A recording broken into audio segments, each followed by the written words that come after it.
Hello friends, welcome to our YouTube channel competition era. Madhya Pradesh के सामान्य अध्ययन की सीरीज में हमारा आज का टॉपिक है मध्य प्रदेश की जलवायु। भाग 16 में जो है हम पढ़ेंगे मध्य प्रदेश की जलवायु। चैप्टर 3 में जो है हमने मध्य प्रदेश की राज्य व्यवस्था से रिलेटेड क्वेश्चंस कंप्लीट किए थे, तो उससे जो भी 2-3 वीडियो बने थे वो हमने आपको प्रोवाइड करवाए थे।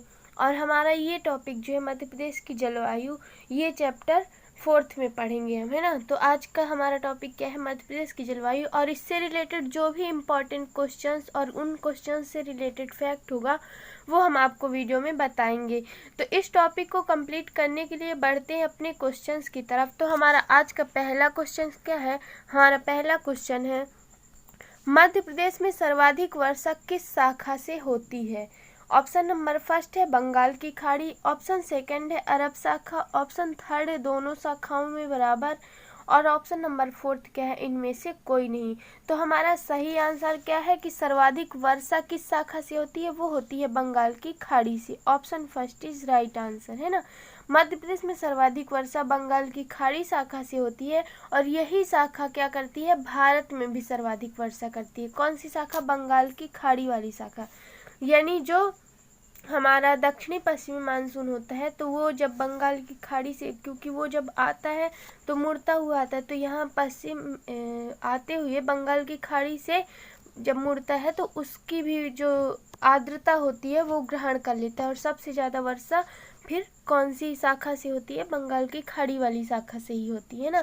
तो इसी से मध्य प्रदेश में भी सबसे ज़्यादा वर्षा होती है, और इसी शाखा से भारत में भी, अगर भारत के रेफरेंस में देखा जाए तो भारत में भी सर्वाधिक वर्षा करता है यही शाखा, है ना।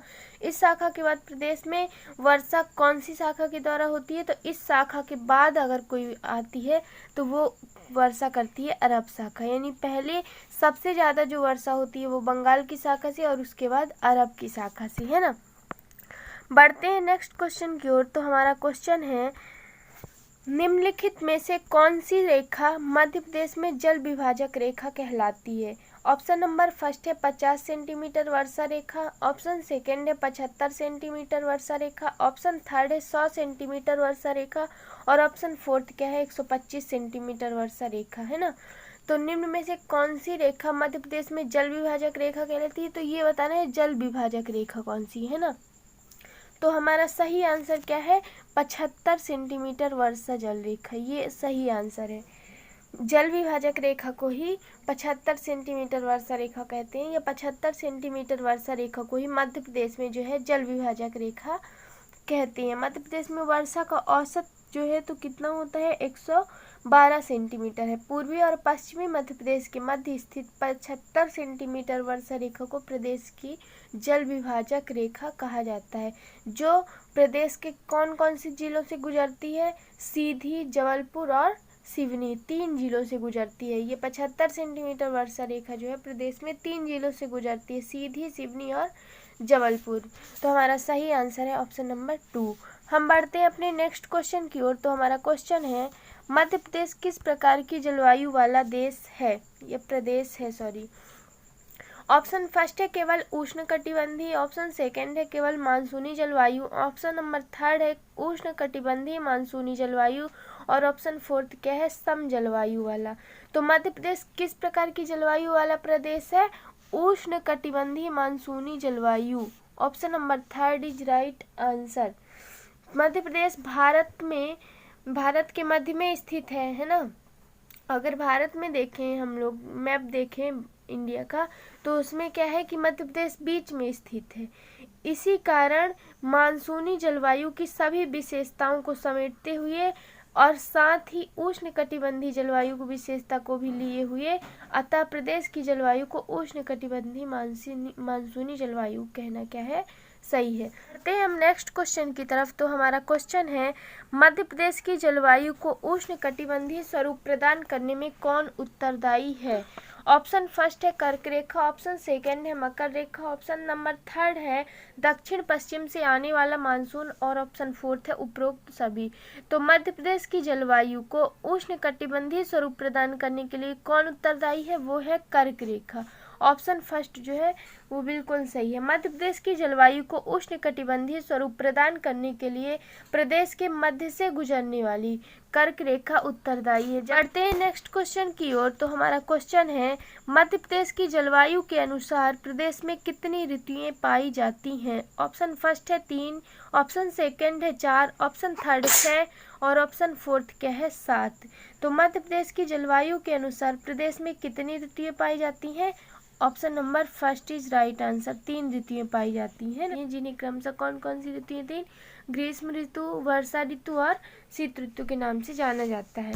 बढ़ते हैं नेक्स्ट क्वेश्चन की तरफ। तो हमारा क्वेश्चन है, जलवायु के आधार पर प्रदेश को कितने भागों में बांटा गया है? ऑप्शन फर्स्ट है 3, ऑप्शन सेकंड है 4, ऑप्शन थर्ड है 6 और ऑप्शन नंबर फोर्थ क्या है 7। तो जलवायु के आधार पर मध्य प्रदेश को कितने भागों में बांटा गया है?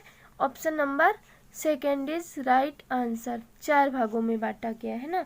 मध्य प्रदेश एक मानसूनी जलवायु वाला प्रदेश है, जिसे जलवायु के आधार पर ही 4 भागों में बांटते हैं। तो वो 4 भाग कौन कौन से हैं? उत्तर का मैदान, विंध्याचल का पहाड़ी भाग, नर्मदा की घाटी और मालवा का पठार। ये जलवायु के आधार पर बांटे गए मध्य प्रदेश के 4 भाग हैं, है ना। कौन कौन से? उत्तर का मैदान, विंध्याचल का मैदान, ये पहाड़ी भाग और नर्मदा की घाटी तथा मालवा का पठार। बढ़ते हैं नेक्स्ट क्वेश्चन की ओर। तो हमारा क्वेश्चन है, इस क्षेत्र में ग्रीष्म ऋतु में अत्यधिक गर्मी तथा सर्दी में साधारण ठंड पड़ती है। ऑप्शन फर्स्ट है उत्तर का मैदान, ऑप्शन सेकंड है विंध्याचल का पहाड़ी भाग, ऑप्शन नंबर थर्ड है नर्मदा की घाटी और ऑप्शन नंबर फोर्थ क्या है मालवा का पठार। तो किस क्षेत्र में ग्रीष्म ऋतु में सर्वाधिक गर्मी और सर्दी में साधारण ठंड पड़ती है? वो है नर्मदा की घाटी। Option number third is right answer. Narmada घाटी क्षेत्र के निकट से कर्क रेखा गुजरने के कारण ग्रीष्म ऋतु में यहाँ सबसे ज़्यादा गर्मी पड़ती है तथा शीत ऋतु में साधारण ठंड पड़ती है। यह घाटी विंध्याचल और सतपुड़ा पर्वत के मध्य स्थित। बढ़ते हैं हम नेक्स्ट क्वेश्चन की ओर। तो हमारा क्वेश्चन है, मध्य प्रदेश के किस क्षेत्र की जलवायु को हम जलवायु कहा जाता है ना। सॉरी, यहाँ पे सम जलवायु है, सम जलवायु कहा जाता है। तो मध्य प्रदेश के किस क्षेत्र की जलवायु को सम जलवायु कहा जाता है? ऑप्शन फर्स्ट है मालवा का पठार, ऑप्शन सेकंड है उत्तर का मैदान, ऑप्शन नंबर थर्ड है विंध्याचल का मैदानी भाग और ऑप्शन नंबर फोर्थ क्या है नर्मदा की घाटी। तो किस क्षेत्र की जलवायु को सम जलवायु कहा जाता है? वो है मालवा का पठार। Option number first is right answer. Malwa का पठार सम जलवायु वाला प्रदेश है, क्योंकि इस क्षेत्र में गर्मियों में न तो गर्मी पड़ती है अधिक, न सर्दियों में अधिक ठंड पड़ती। बढ़ते हैं नेक्स्ट क्वेश्चन की ओर। तो हमारा क्वेश्चन है, मध्य प्रदेश में ऋतुओं को अन्य नामों से भी जाना जाता है। पहला है यूनाल, दूसरा चौमासा, तीसरा सियाला और चौथा उपरोक्त सभी। तो हमारा सही आंसर कौन सा है कि मध्य प्रदेश में ऋतुओं को और किस नाम से जाना जाता है? वो है उपरोक्त सभी, क्योंकि मध्य प्रदेश में ऋतुएं जो है 3 पाई जाती हैं। ग्रीष्म ऋतु जिसे क्या कहा जाता है? यूनाल कहा जाता है, वर्षा ऋतु को चौमासा कहा जाता है और शीत ऋतु जो होती है उसको सियाला कहा जाता है। यानी ऑप्शन फर्स्ट, सेकंड, थर्ड तीनों सही, यानी आंसर सही कौन सा है? उपरोक्त सभी। तो जो हमारी ग्रीष्म ऋतु है उसको यूनाल, वर्षा ऋतु को चौमासा और शीत ऋतु को सियाला के नाम से जाना जाता है। बढ़ते हैं अपने नेक्स्ट क्वेश्चन की ओर। तो हमारा क्वेश्चन है, सूर्य का उत्तरायण होने से प्रदेश में क्या परिवर्तन होगा? ऑप्शन फर्स्ट है तापमान में वृद्धि होगी, ऑप्शन सेकंड है तापमान में कमी होगी, ऑप्शन थर्ड है तापमान में कोई परिवर्तन नहीं और ऑप्शन नंबर फोर्थ क्या? उपरोक्त सभी असत्य हैं। तो सूर्य अगर उत्तरायण होता है तो क्या होगा? तापमान में वृद्धि होगी, यानी option first is right answer. 21 मार्च को सूर्य क्या होता है? उत्तरायण होने लगता है, जिससे उत्तरी गोलार्ध में तापमान बढ़ने लगता है। इससे उत्तरी मध्य प्रदेश में भी तापमान क्या होता है? शीघ्रता से बढ़ता है। मुख्यतः ग्वालियर, मुरैना, दतिया में तापमान अधिक हो जाता है, परंतु दक्षिणी मध्य प्रदेश में अपेक्षाकृत कम गर्मी पड़ती है ना। तो हमारा सही आंसर क्या है? सूर्य का उत्तरायण होने से प्रदेश में क्या परिवर्तन होता है? तापमान में वृद्धि हो जाती है। हम बढ़ते हैं नेक्स्ट क्वेश्चन की ओर। तो हमारा क्वेश्चन है, सूर्य की किरणें किस रेखा पर लंबवत पड़ने से प्रदेश में अधिक गर्मी पड़ती है? ऑप्शन फर्स्ट है मकर रेखा, ऑप्शन सेकंड है कर्क रेखा, ऑप्शन नंबर थर्ड है विषुवत रेखा और ऑप्शन फोर्थ है किसी पर नहीं। तो सूर्य की किन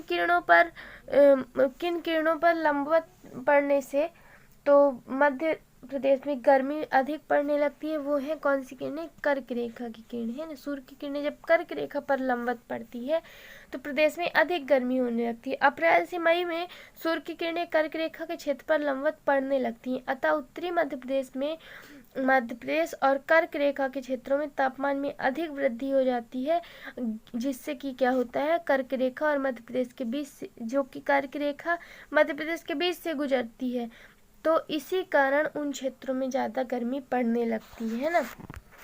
बढ़ते हैं नेक्स्ट क्वेश्चन की ओर। तो हमारा क्वेश्चन है, मध्य प्रदेश में अधिकतम तापमान वाला सरल है? ऑप्शन सॉरी यहाँ पे सरल नहीं, स्थल है। मध्य प्रदेश में अधिकतम तापमान वाला स्थल है। ऑप्शन नंबर फर्स्ट है ग्वालियर, ऑप्शन सेकंड है दतिया, ऑप्शन नंबर थर्ड है गंज बसौदा और ऑप्शन नंबर फोर्थ है बीना। तो मध्य प्रदेश में अधिकतम तापमान वाला स्थल कौन सा है? वो है Ganj Basoda. Option number third is right answer. Madhya Pradesh का सर्वाधिक तापमान 1995 में विदिशा जिले में गंज बसौदा में रिकॉर्ड किया गया था। वो कितना था? 48.90 डिग्री सेल्सियस किया गया था। हालांकि इसे अधिक तापमान बड़वानी में नोट किया गया था, लेकिन आधिकारिक तौर पर गंज बसौदा का ही मान्य है ना। तो अधिकतम तापमान वाला स्थल कौन सा है वर्तमान में? वो है गंज बसौदा। बढ़ते हैं नेक्स्ट क्वेश्चन की ओर। तो हमारा क्वेश्चन है, किस माह के समूह को प्रदेश में द्वितीय गर्मी ऋतु कहा जाता है? किस माह के समूह को प्रदेश में द्वितीय गर्मी ऋतु कहा जाता है? ऑप्शन फर्स्ट है जून जुलाई, ऑप्शन सेकंड है जुलाई अगस्त और ऑप्शन थर्ड है अगस्त सितंबर, ऑप्शन फोर्थ है सितंबर अक्टूबर। Option number fourth is right answer. सितंबर अक्टूबर माह में जब आकाश स्वच्छ होता है तब तापमान में हल्की सी वृद्धि होती है, जिसे गर्मी की द्वितीय ऋतु भी कहा जाता है ना, क्योंकि यहाँ भी क्या होता है, गर्मी पड़ती है थोड़ी। बढ़ते हैं नेक्स्ट क्वेश्चन की तरफ। तो हमारा क्वेश्चन है, मध्य प्रदेश में सबसे कम तापमान किस स्थान पर रहता है?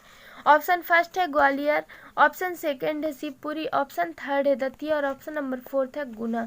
तो सबसे कम तापमान रहता है कहाँ? शिवपुरी में। Option second is right answer. Madhya Pradesh के शिवपुरी जिले में सबसे कम तापमान मापा गया है। हालांकि ग्वालियर और दतिया में भी तापमान अन्य जिलों की अपेक्षा कम रहता है ना, लेकिन सबसे ज़्यादा शिवपुरी में ही रहता है। शीत ऋतु में मध्य प्रदेश के उत्तर पश्चिम क्षेत्र का तापमान कितना है? 7 डिग्री से 10 डिग्री सेल्सियस तक पहुंच जाता है। बढ़ते हैं नेक्स्ट क्वेश्चन की तरफ। तो हमारा आखिरी क्वेश्चन है, मध्य प्रदेश में सर्वाधिक वर्षा किस स्थान पर होती है? ऑप्शन फर्स्ट है पचमढ़ी, ऑप्शन सेकंड है सिवनी, ऑप्शन थर्ड है घोड़ा डोंगरी, ऑप्शन नंबर फोर्थ है नर्मदा घाटी। तो सर्वाधिक वर्षा किस स्थान पर होती है? वो होती है पचमढ़ी में। Option first is right answer. Madhya Pradesh में सर्वाधिक वर्षा वाला स्थान पचमढ़ी कहाँ स्थित है? महादेव पहाड़ी पर स्थित है, जहाँ 199 सेंटीमीटर कितनी वर्षा होती है? 199 सेंटीमीटर वर्षा होती है, जो प्रदेश में सर्वाधिक है। पचमढ़ी होशंगाबाद जिले में आता है ना, और ये स्थित कहाँ है? महादेव पहाड़ी में स्थित है, और यहाँ 199 सेंटीमीटर लगभग वर्षा होती है। यहाँ पे आपको सभी क्वेश्चंस कंप्लीट कराए गए हैं, और भी जो क्वेश्चंस इस चैप्टर से छूट रहे होंगे वो नेक्स्ट वीडियो में प्रोवाइड कराए जाएंगे। Answer of last video questions. तो हमारा क्वेश्चन था, मध्य प्रदेश केंद्र